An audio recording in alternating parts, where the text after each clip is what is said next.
రాజమౌళి దర్శకత్వంలో రామ్ చరణ్ ఎన్టీఆర్ మల్టీ స్టారర్గా రూపొందుతున్న ఆర్ఆర్ఆర్ ప్రాజెక్టులోకి ఆలియా భట్ను తీసుకుంటున్నట్లు గురువారం ఏర్పాటు చేసిన ప్రెస్ మీట్లో అఫీషియల్గా ప్రకటించారు. అయితే ప్రెస్ మీట్ జరగడానికి కొన్ని రోజుల ముందే ఆలియా భట్ విషయం మీడియాకు లీక్ అయింది. దాదాపు 2 నెలల ముందు నుంచి ఆలియా భట్తో చిత్ర బృందం చర్చలు జరుపుతోందట. రాజమౌళి కథ చెప్పగానే నచ్చిందని, తప్పకుండా చేస్తా అని చెప్పిన ఆలియా భట్ రెమ్యునరేషన్ విషయంలో ఏమాత్రం తగ్గలేదని సమాచారం. ఈ క్రమంలో ఆమెతో పలు దఫాలు చర్చలు జరిపారట.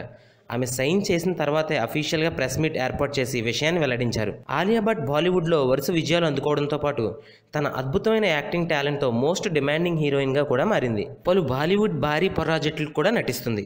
రాజీ సినిమా విజయం తర్వాత ఆమె రెమ్యునరేషన్ మరింత పెరిగిందట.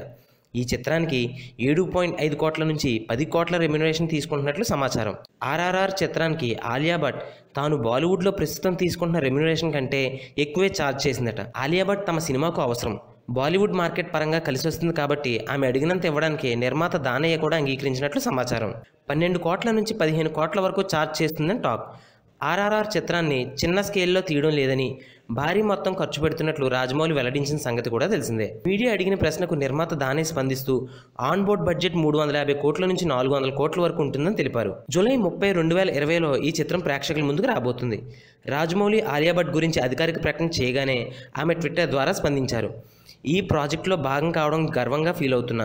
అద్భుతమైన టీంతో ఈ జర్నీ ప్రారంభించినందుకు చాలా ఆసక్తిగా ఉన్నా. థ్యాంక్ యూ రాజమౌళి సార్, భారీ చిత్రంలో నాకు అవకాశం కల్పించినందుకు అంటూ స్పందించారు. ఆలియా భట్ ట్వీట్ చేయగానే రాజమౌళి రిప్లై ఇస్తూ, నీ గురించి చాలా వింటున్నా, నీ తోటి నటులతో పోటీపడి ఎదుగుతున్నావు, ఆర్ఆర్ఆర్ మూవీలో నీ పెర్ఫార్మెన్స్ చూసేందుకు ఆసక్తిగా ఎదురు చూస్తున్నట్లు కూడా తెలిపారు. If you like the video, please like us and subscribe Tollywood Nagar.